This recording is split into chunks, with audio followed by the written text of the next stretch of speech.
திமுக வந்து அதுல அமைச்சர்கள் தற்போது சிட்டிங் அமைச்சர்கள் எல்லாரும் வெற்றி பெற்றுவாங்களா சார்? போட்டியிடுறவங்க எல்லாரும் அதுல என்ன சார் நிலவரம்? திமுக அமைச்சர்கள்ல ஒரு 5 பேர் வந்து வெற்றி பெறுவாங்க. பட் ஸ்லெண்டர் மார்ஜின், ரொம்ப ஸ்லெண்டர் மார்ஜின். யார் யார் சார்? ஒன்று வந்து ரகுபதி, அமைச்சர் ரகுபதி. ஒன்று வந்து அமைச்சர் வெள்ளக்கோயில் சுவாமிநாதன். 3 வந்து இவர் அனிதா ராதாகிருஷ்ணன். 4 வந்து ராஜகண்ணப்பன்.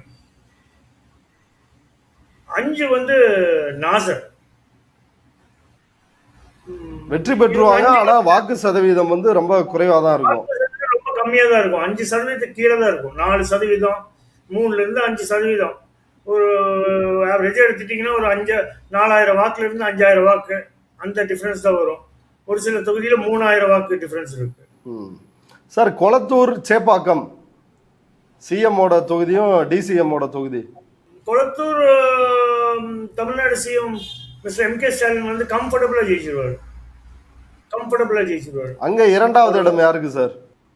இரண்டாவது இடம் அங்கேயும் டஃப் ஃபைட்டா இருக்குது. இவங்களுக்குள்ளதான் டஃப் ஃபைட். டிவிகே ஏடிஎம்கே கூட தான் tough fight. Okay sir. Chepauk Thiruvallikeni. சேப்பாக்கமும் டிசிஎம் மிஸ்டர் உதயநிதி ஸ்டாலின் கம்ஃபர்டபுளா ஜெயிப்பாரு. அங்கேயும் இவங்களுக்கும் அவங்களுக்கு தான் ஃபைட். ஓ, செகண்ட் அண்ட் தேர்டுக்கு தான் ஃபைட். மார்ஜின் பெரிய மார்ஜினா இருக்கும். ஒரு 50,000 வாக்கு 55,000 வாக்கு டிஃபரன்ஸ் இருக்கும். பட் 2வது இடத்துக்கும் 3வது இடத்துக்கும் தான் போட்டி அங்க.